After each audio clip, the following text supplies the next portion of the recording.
welcome to another highly flammable episode of We Only Look Oh, In. no. I am Katherine Weigel. I am one of your hosts. I'm a Tiny Habit certified coach, a Thrive Global certified coach. I've lost over 100 pounds and kept it off for over 7 years. And today with me is Building Emergency Response Team Site Coordinator, Donald Weigel. I am also, in addition to being the Building Emergency Response Team Site Coordinator, I am also one of the hosts of the show. I have lost about 100 pounds. I've kept it off for coming up on 8 years, I think. And we are here to talk about it. We are, and I am actually grateful that Donald is actually responsible for an entire building of people and their safety. Yeah. He's updating defibrillators. It's He's true. doing fire drills It's and true. CPR training. Yeah, I took CPR training, fire extinguisher training, first aid training. We even have, don't we have a fire blanket somewhere? We have a fire blanket. We have fire extinguishers, which I have made sure are up to date. You know, I need to, when you have safety things, like when you're on airplanes or when there's literally a fire blanket, as I remember it, in our kitchen pantry. Yeah. I'm like, Donald knows how to do it. I'm fine. Like, it's fine. I'm good with him just knowing stuff. Well, I gotta say, I mostly got it because I was worried that our daughter couldn't lift the fire extinguisher, even though it's not that heavy. Maybe calling her a baby weakling is not maybe the best affirmation that we could give. I can't remember who started the baby weakling thing. Yeah, I haven't called her that in years, so. Okay, well, we'll save that for later. But let's take it back, shall we, you and I, to the 1970s. Yeah. It was a good time, or not, actually. Yeah, people were placing adverts for liking pina coladas. Oh, yeah. Cakes were getting caught out in the rain. Oh, my goodness, they sure were. They were, it was terrible. I didn't know if I could take it either. We were at the dentist the other day, Yeah. and they were playing late 70s music, and I was wearing my headphones because I just can't. I am a grown-up, and I don't deserve that kind of treatment to my ears. It's bad enough being at the dentist, let alone listening to that music. But the dentist came out. I don't know if I told you this. The dentist came out to talk to me, but I had my headphones on because I was trying to stop the music. Right. And she was pointing at, I didn't realize she was pointing at me for a minute or two. And then she was like, I'm talking to you. And she wanted to talk about our daughter. And I was like, oh, yeah, I was trying to drown out everything. So I felt like kind of. Yeah, I was born deficient in the 70s music gene. We have friends who are totally into yacht rock. Totally and into it. My sister is 6 years younger than me, and she loves the Christopher Crosses. I thank the 70s for Led Zeppelin, and I thank them for punk rock. Right, the Ramones, okay. And other than that, yeah, there is. I'm not sure. You know what? Like we can any of thank it. them for one more thing. Was there, and this is a question I have, Donald doesn't know what I'm going to ask right now. Okay, He's hopefully. terrified. I hate pop quizzes because I'm not a hotshot. Was there anything better in elementary school than an interruption in your normally scheduled program? Oh, no. Just for anything. For a PSA, reel-to-reel video. Oh, no. On projector movie about some sort of safety issue. Oh, yeah, no, that was the best. When the lights went down and the reel-to-reel went up and you got a PSA on washing your hands. Yeah. You go to school to learn how to wash your hands. Yeah. How to brush your teeth. Yeah, no, that was all good. But they had to teach us that because we did not know. Our parents were busy doing other stuff. They were not interested in teaching us. Our parents never showed us how to how to wash. No, that wasn't their job. They were doing other stuff. No. Baby boomer parents didn't do things like that. No. They were busy watching All My Children. They were busy, I don't know, doing crossword puzzles. Yeah. But the most important one, maybe, was the beloved and mostly terrifying stop, drop, and roll. Oh, yeah. It was very likely that you, young child, would catch on fire. Yeah, no, you had to floss. I thought it was inevitable. You had to floss, right? You had to brush your teeth, but also maybe you would catch on fire. And if you didn't floss, like every one of your teeth would fall out.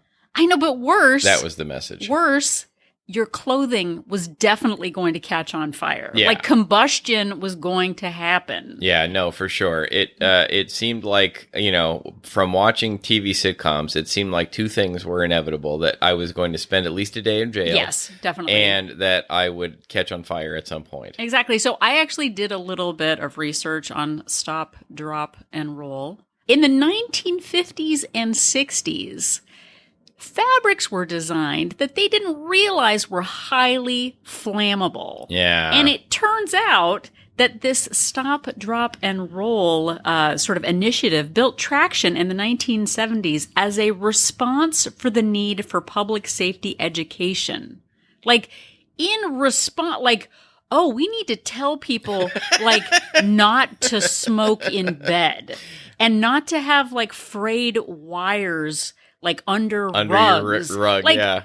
Dick Van Dyke, national treasure. Yeah. Dick Van Dyke actually did an entire promotional series, public service announcements on what to do when things caught on fire. Because, as we mentioned, our parents were too busy not telling us how to respond to danger. They were too busy doing the hustle. Yeah. It was just the only thing. They were all consumed with the hustle. Okay.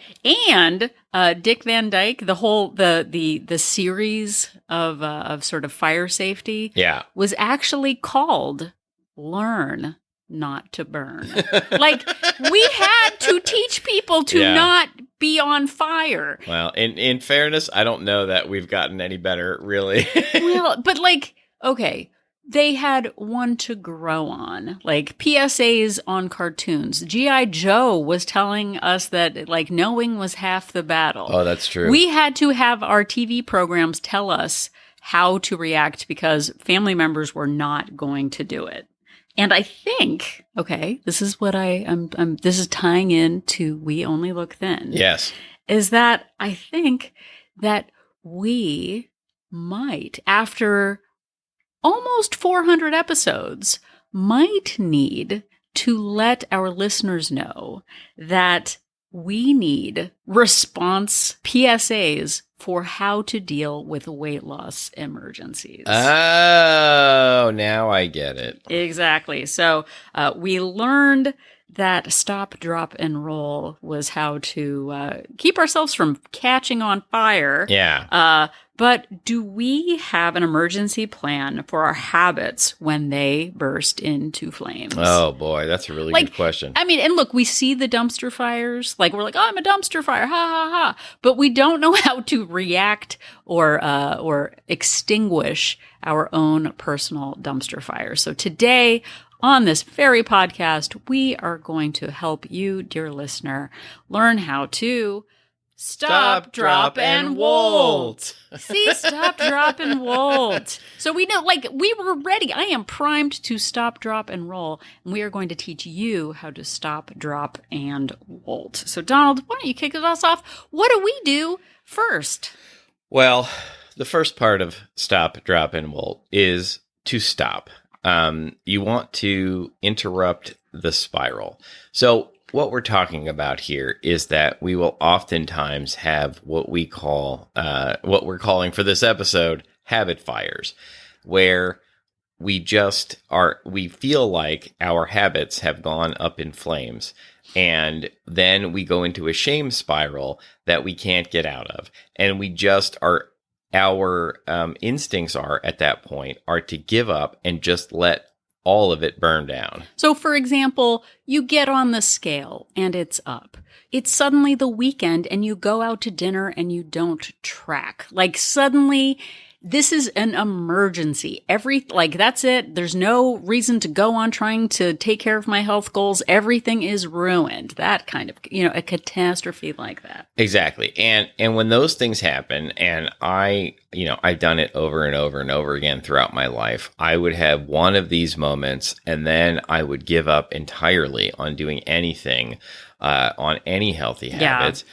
And it could be months, or more than months, before I decided to, get it together and start again.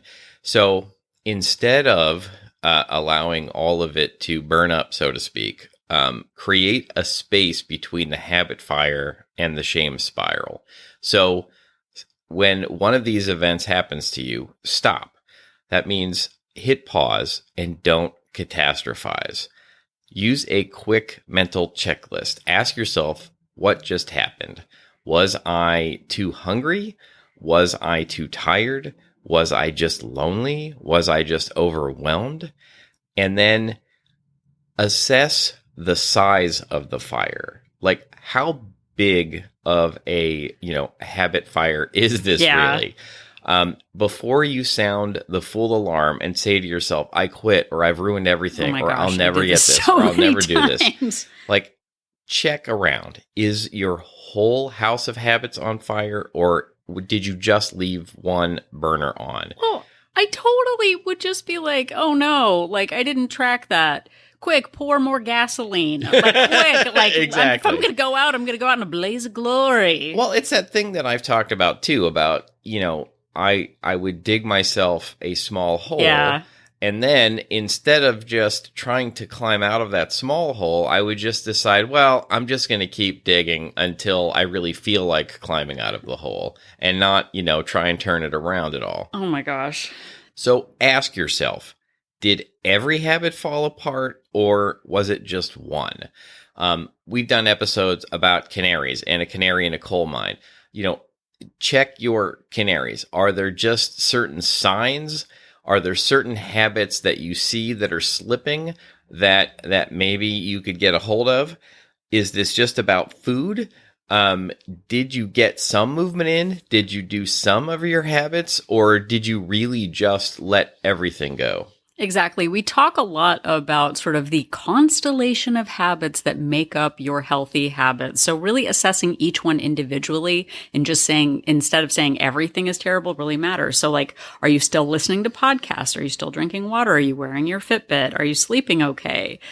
Did you track? Like, how long has it been since you've tracked? So the point is that not every setback is a 5-alarm emergency. It's like if you light a match and then are just like, oh, fire bad. Like, and you like, throw it onto, I don't know, like a big pile of hay that you have in your living room. Like, you don't need to add fire to the flame. You can just sort of blow it out very quickly. So, all of this is sort of the stopping and assessing helps stop and interrupt that I've ruined everything mindset, and it lets you respond more precisely and accurately. So like, don't set the rest of the house on fire just because of one Pop-Tart, whether burned or in your mouth. Yeah, exactly. Your habits don't need a total reset, just sort of a redirect, maybe a little bit of a pivot. And this next part, I feel like,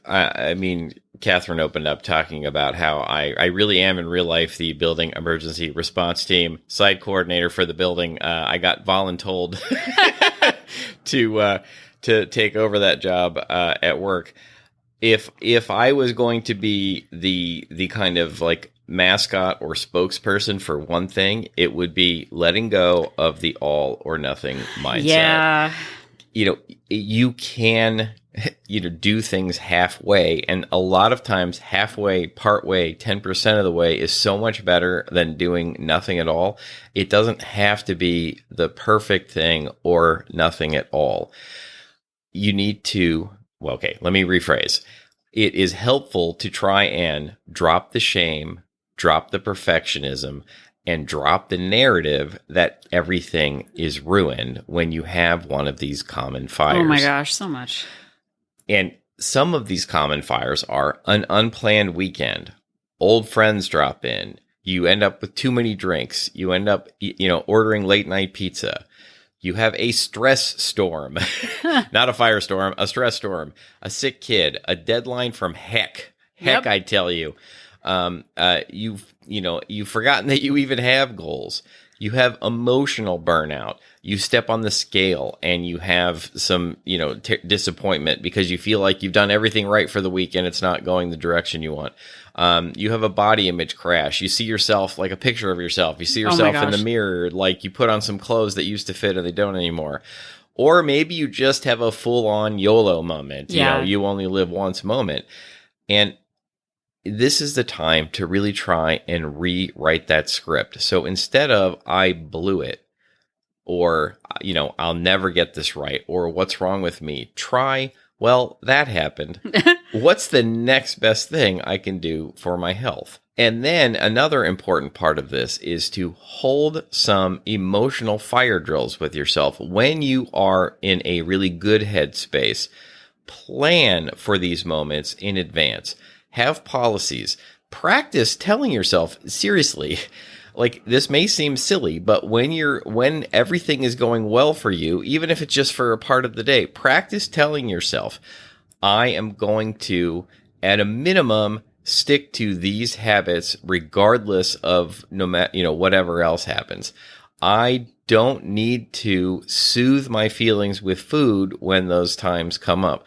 It really does help to tell yourself and have these emotional fire drills in advance and sort of put yourself in that mindset so that when the moment comes, that you'll be better prepared to handle it. Well, and I think too, when things are going well, people think like, well, this is the new me and I'm fixed and nothing is ever going to go bad again. I've thought that so many times. And I think it also, people are like, well, that's, I don't want to like plan to fail. I mean, that's kind of negative and I don't even want to put that in my head. Someone the other day talked about, in WOLT Place was like, oh, well, I don't want to blow it. I've had so many good days. And I was like, guess what? Yeah. Something bad is going to happen. Yeah. You are going to forget to track. You're going to have, surprise donuts in the break room. You're going to, sprain your ankle. Something is going to get in the way of your habits. And it is not bad luck to plan for, some sort of mild catastrophe. Yeah. It is just what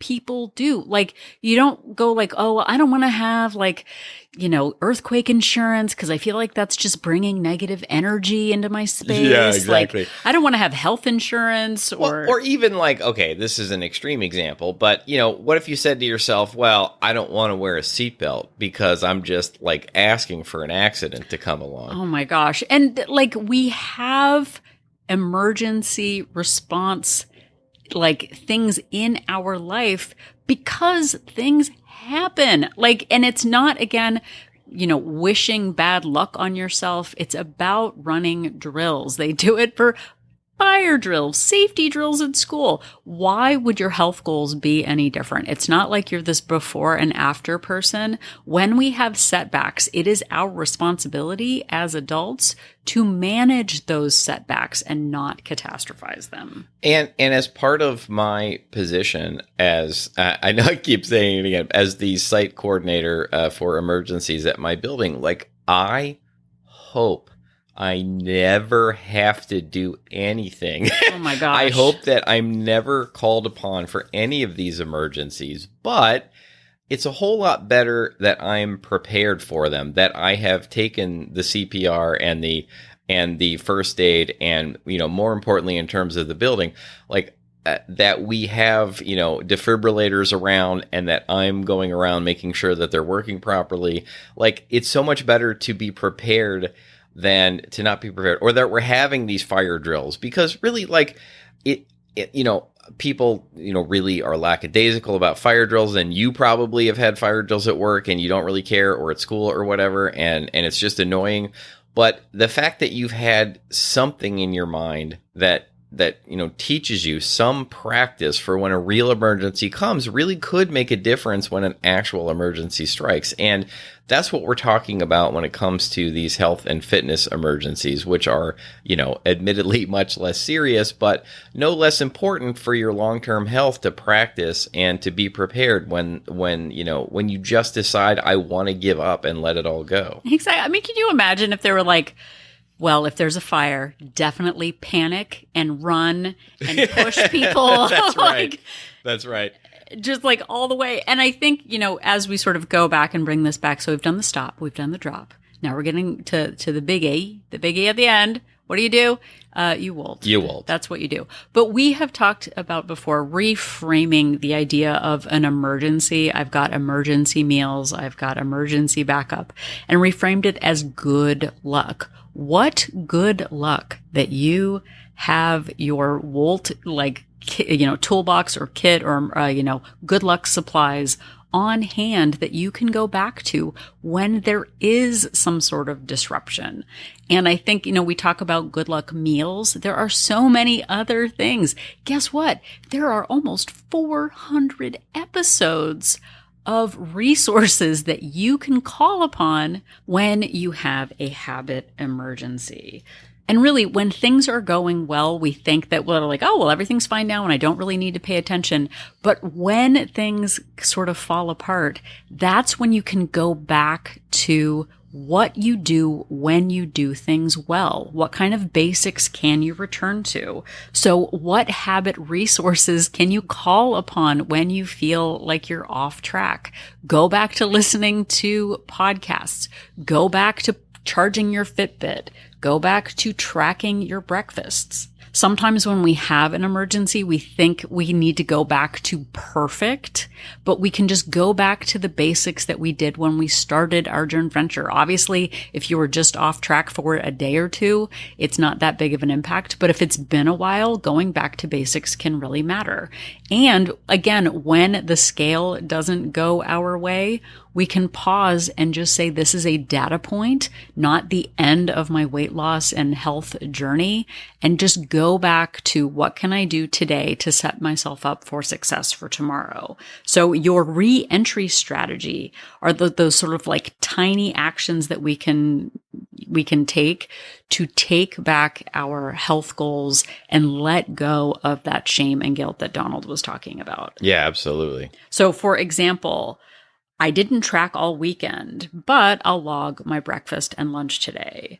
I missed 3 workouts. So today I'll just get in a 5-minute walk. I'll do a little bit of stretching. I'll set out my gym clothes for tomorrow. Like, it doesn't have to be this giant montage of emergency. Yeah. And these are the kind of things we're talking about of like, having a plan beforehand and forgiving yourself for whatever it is you've done. And just knowing like, okay, there's no reason to give up on everything. I have these sort of backup plan minimums in place that I'm going to do to get myself, get my head back in the game and restart and make sure that I don't let it all burn up in the fire. Well, and I think, sort of to round out this section, we did an episode recently called Mood Ring. Don't let your current mood dictate your future actions. If you are feeling defeated and overwhelmed, that's not the place to make big life decisions. Recognize, wow, I'm really not in a great headspace, and I am going to disconnect my habits from my mood, and I'm just going to go back to the basics. Yeah, I'm going to track my breakfast. That's really important. I'm going to eat simple food. I'm just going to eat at maintenance. Like, we don't have to use our mood to dictate how we respond to those sort of emergency fires. So as sort of we've joked, we don't have Dick Van Dyke on our side to do sort of a PSA video, but please use this as an opportunity to really reflect on what you can do the next time you fall off track, you stop tracking, you're up on the scale, you get sick, you twist your ankle, you've got a work trip that disrupts your habits. Do not catastrophize. We have the opportunity to stop, assess the situation. We have the opportunity to drop our guilt and our shame and our, sort of like, oh my gosh, I thought I was past this and I'm not. Just drop that stinking thinking. There, I said it. And then again, go back to what WOLT resources you have at your fingertips that you can go back to. What basics can you return to? What do you know would serve your future self instead of sort of, adding fire to the flame, making things worse, having just like the entire habit house burn down? How can you isolate it, recognize that it's just an interruption and not a fatal condition? So often in the past, for decades, if one disruption happened in my habits. Oh, yeah. I would just see it as proof that I was not capable of weight loss. I was like, that was for other people, not me. See, I told you I couldn't do it. And when we become the victim of interruptions, we just turn something so small into a 5-alarm fire. We have the opportunity, and you do, after literally, I will say it again, this is our 399th episode. Yeah. You have the resources. You just have to be sort of, focused and clear of mind enough to just drop your victimhood, drop your self-pity and your, catastrophizing, and say, I have the opportunity to move forward step by step and get myself back into a situation where I know I can manage my habits, starting small, starting with structure.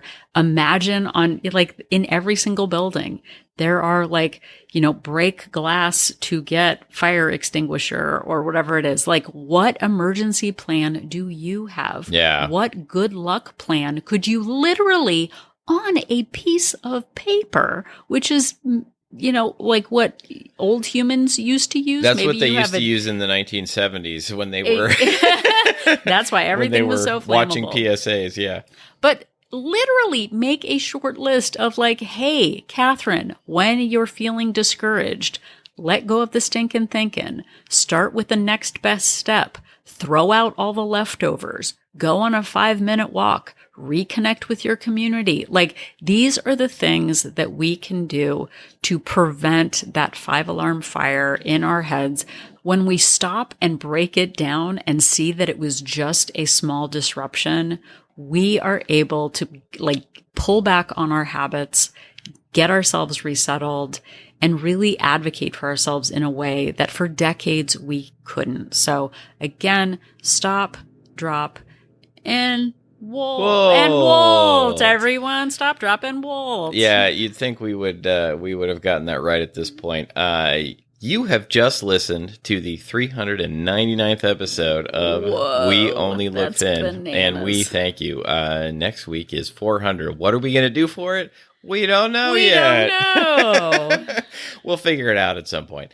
But thank you so much for listening. You can listen to the most recent 300 episodes of this show on all of the major podcast platforms or wherever you found this episode, or you can go back all the way to the first episode on YouTube or at any time on our website at weonlylookthin.com. Yep, and if you are at our website, click on that link for join our support group to find out more about WOLT Place. We Only Look Thin Place is our Facebook-based accountability group and weekly Zoom meeting coaching opportunity. So this is in the stop and the drop and the WOLT.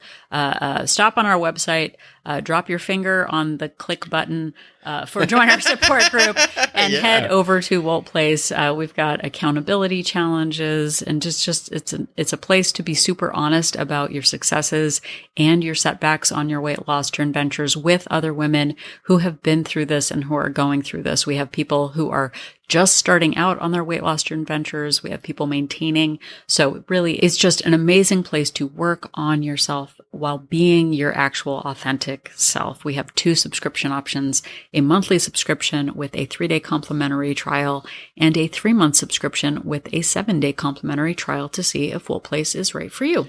Yes, indeed. So please check it out. We think that you will enjoy it and be glad that you did. Also, you can check us out on social media. We are at We Only Look Thin on Instagram and Facebook. Or if you would like to interact with us in a slightly more old-fashioned way, but still more new-fashioned than what they had in the 1970s, you can email us. We would like to hear from you. If you have an episode suggestion, if there's a topic we haven't talked about in a while, if you want us to point you to episodes that might help you out, if you have had experience with successfully avoiding an emergency, a stop, drop, and WOLT situation, and we would like to hear from you about it, or if you just like to reach out and give us a compliment, you could do all of those things to weonlylookthin@gmail.com. Yep, and if you have a couple of extra minutes, why not share the love and go over to Apple Podcast and leave us a rating and a review. Not only does it let us know that what we are doing after over 7 years and 400 episodes, that it is connecting with you, that it matters to you. It also helps other people find our podcast when they are looking for helpful resources on their weight loss joint ventures. Those people don't even know what a joint venture is right now. You have the opportunity to share the gospel. I didn't even know what a joint venture was. Another thing you could do that would really help us out would be just to tell somebody about the show. Let others know what a joint venture is and that they should be on it.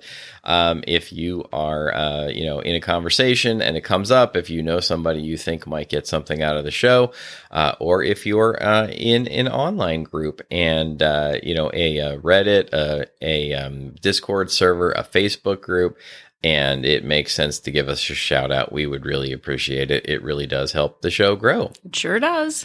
So if you plan to sit down and revenge listen to your entire 70s vinyl collection of yacht rock right after this episode, please instead just remember that Catherine and I are an inspiration.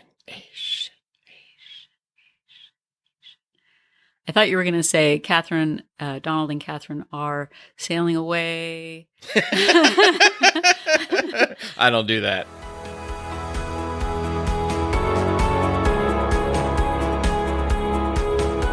The information that you hear on this podcast is for informational purposes only. The hosts are not medical professionals.